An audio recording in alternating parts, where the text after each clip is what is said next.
Happy Families podcast. It's the podcast for the time-poor parent who just wants answers now. We all have our Achilles heel when it comes to self-control, but what we know is that there are different tools we can use to improve our self-control. And these different things we can do, they're teachable, their strategies are often easy to implement. And so I talk to my kids about the different ways that they can manage the temptation when it exists. And now here's the stars of our show, my mum and dad. G'day, this is Dr. Justin Coulson. I've written 6 books about raising happy families, and I'm the founder of happyfamilies.com.au. Oh, and my wife Kylie and I are the parents of 6 children. Because it's school holidays around most of the country at the moment, Kylie and I are taking a bit of a break so that we can have some time with our kids. Hopefully you're getting to do the same with yours. What we're doing, though, with the podcast is we are sharing highlights, some of the best bits over the last couple of years where we've had great conversations with people. And because so many people have discovered the podcast just recently, there's a good chance you might not have heard these conversations. The conversations were an hour long. We're obviously shrinking them right down and just giving you a couple of snippets, a couple of highlights from those conversations. But today, one of my favourite interviews of all time. This was episode 128 of the Happy Families podcast. I spoke with a psychology professor at the University of Michigan. He runs the Emotion and Self-Control Lab there, and his name is Ethan Kross. That's Cross with a K. Professor Ethan Kross has been featured in pretty much every publication that's out there. He's got a brand new book out called Chatter. And Ethan and I talked at some length about some of the best strategies to develop discipline and self-control for us and for our kids. So there are a boatload of different strategies that people can use to exert self-control, both children and adults. And to be concrete about what I mean by that, we know, for example, that when people are tempted to act in particular ways or when they're trying to control their emotions, diverting their attention can be really powerful, right, as a short-term fix. So you might want to have a person, if something is bothering us or tempting us, let's focus on something else. And for young children in particular, diverting attention can be a powerful tool. If they're looking at a treat, for example, in the marshmallow studies, like one of the best ways to get kids to wait longer was to put a little box on top of the marshmallow so the kids couldn't see it, or to have the child think about other things, think fun thoughts about being on the playground with mommy pushing me on the swing. So diverting our attention away from the thing that's tempting or bothering us can be one kind of tool. Another kind of tool deals with the ability of the mind to change the way we think about things. So we did a study several years ago. It was a brain imaging experiment in which we were trying to look at how people can reduce craving responses to things like pizza or drugs, right? We see these temptations, we desperately want them. And so in one condition, we had people just look at an image of a delicious looking piece of pizza. And in another condition, we had them imagine that a cockroach had just crawled across the pizza. And so that's just an example of the power of the mind to transform the way we think about things. And how we change the way we think can change the way we feel. That is the basis of cognitive therapy and cognitive interventions to change our mood. So in a nutshell, what we want to do with our children is we want to either divert their attention so they're not even thinking about it, or make it invisible, like literally pick it up and move it, or pick your child up and move your child. And this will obviously work a lot easier with younger children, but you can still make stuff invisible. They usually look at you and whinge and say, oh, I can't believe you're taking that away. But technically that's not self-control. That's parent control. Nevertheless, it will reduce the challenge that you're facing. Well, I think the way you're describing it, right, is the parent is being the agent of control. Like right. It's this parent control. But what we also can do, and one of the things we're exploring now, is teaching kids to do this on their own. And so one of the striking, if you look back at some of those early marshmallow studies, what you see is that some kids spontaneously do this. Some kids close you can't see me now, your listeners can't see me, but I'm mimicking what they do. Some kids put their hand over their eyes. One girl had really long hair and she flipped it so she couldn't see the marshmallow in front of her. Another kid told himself a story, an elaborate story with imaginary friends. And so these are all different tools that kids are doing on their own. And so as parents, we possess the ability to essentially give kids the tools by distracting them or or prompting them to think differently. Hey, that person's bothering you at the schoolyard, but let's look at the big picture, Maya or Danny. You know what? They have lots of friends. You don't have to talk with that person. So we could shift their perspective. But what we can also do is we can teach children to do this on their own. I'm speaking with Professor Ethan Cross from the University of Michigan. He runs the Emotion and Self-Control Lab. More in just a sec. It's the Happy Families Podcast.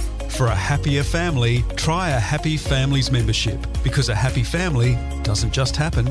Details at happyfamilies.com.au. It's the Happy Families Podcast, the podcast for the time poor parent who just wants answers now. Hope that you're enjoying our highlights reel as we enjoy the Easter holidays. Talking right now with Professor Ethan Cross from the University of Michigan about emotions and self-control. If you were to rattle off, let's say 3 self-control tips, the top 3 that come to mind for children who are somewhere around 4, 5, 6, 7 years of age, those elementary school, those early primary school years, what kind of tips would you give parents if they want to help their kids to develop the self-control to not eat the marshmallow or the pretzel or the raisin? Right. Where do they go? Well, I think one is attention. So teaching them how to divert their attention away from whatever's tempting them and give themselves something to focus on is even more powerful. So really get them to focus in on something that's equally engaging, but not the thing that's tempting them.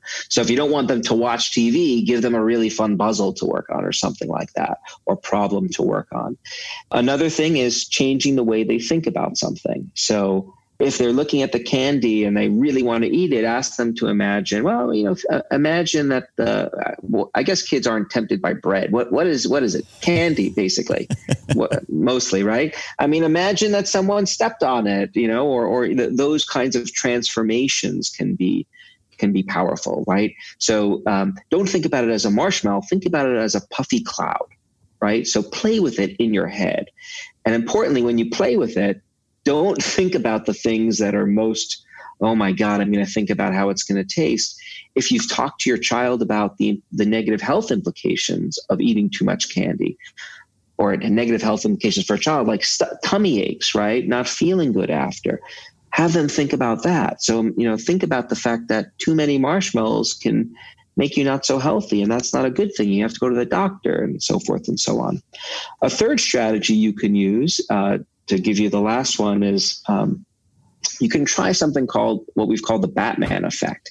So have a child find their favorite superhero and ask. So superheroes are generally really good at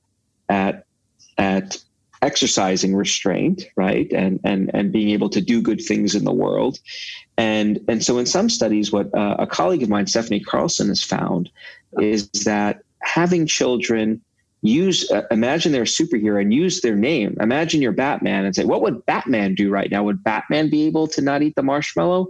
Or Dora the Explorer? What would Dora do? That can be really powerful. It transports them into this other role, which gives them some distance from the temptation and also this superpower to restrain it. And so that's been a fun strategy that kids have been able to benefit from in some experiments. I love the Batman effect. And what I really love about that piece of research is, well, first of all, we're looking at how people who speak to themselves in that sort of alter ego way, what would Batman do? What would Wonder Woman do? What would Bob the Builder do?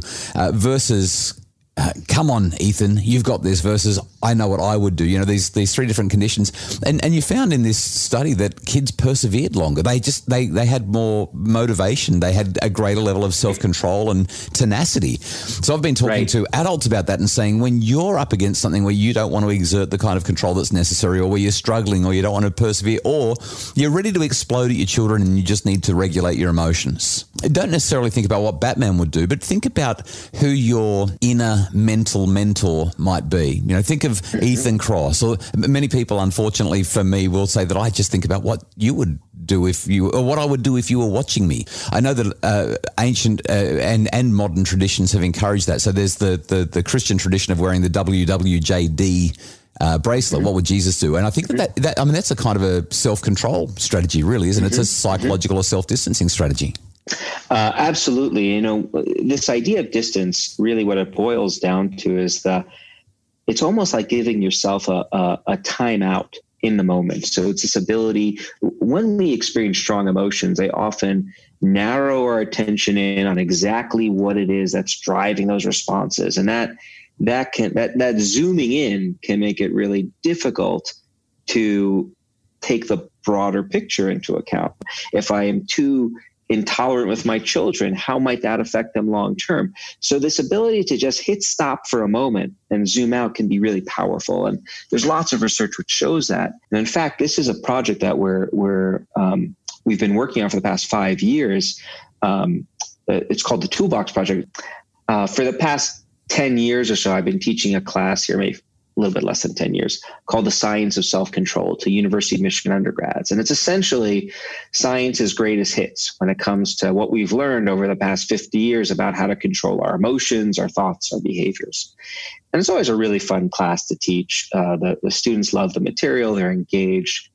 And the way it works is every week, students come in, they read stuff, and I pepper them with questions. And then the final day, we reverse the roles. They come in with questions for me. It's their last day. Here's what's on my mind now that I've gone through the whole literature, I've digested it, and so forth. And about 5 years ago, this one girl named Ariel, she raised her hand like really defiantly as soon as the class started, to wanting to be called on. And so I called on her and she says, "Why are we learning about this now?" And I go, "Well, what do you mean?" And she goes, "Well, we've gone over all of these different strategies that exist, dozens of strategies that can help us be happier, healthier, get better jobs, and so forth. Why didn't anyone teach us about this earlier on in life when it could have helped us, like when we were kids or adolescents?" And so the first thing I said was, "Fear not, life is not over. You will still have opportunities to use these strategies once you leave college." But then I did something, I don't want to say it was slightly cowardly. I did what many politicians do when they don't have a good answer to a question. I deflected and I threw it back to the class and I said, "Well, what do other people think? Why haven't you learned about this yet?" And the reason I did that was because I didn't have a good answer to that question.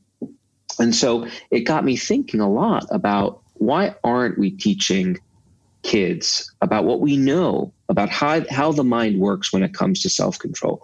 We teach children about how the digestive system works. We teach them about geometry. We teach them about social studies. These are just concepts. These are topics that we think are important. And so they're in the kind of canon of what we expose them to in school. Well, the mind seems kind of important, and we've learned about it. So why aren't we also teaching them about this? And so fast forward 5 years, what we've been doing is a group of scientists like myself have paired up with educational experts, curriculum designers, to essentially take the science of self-control. What do we know about the different tools that exist? And we've translated that into a curriculum for middle and high school kids, so a little bit older than the ages that you were asking about.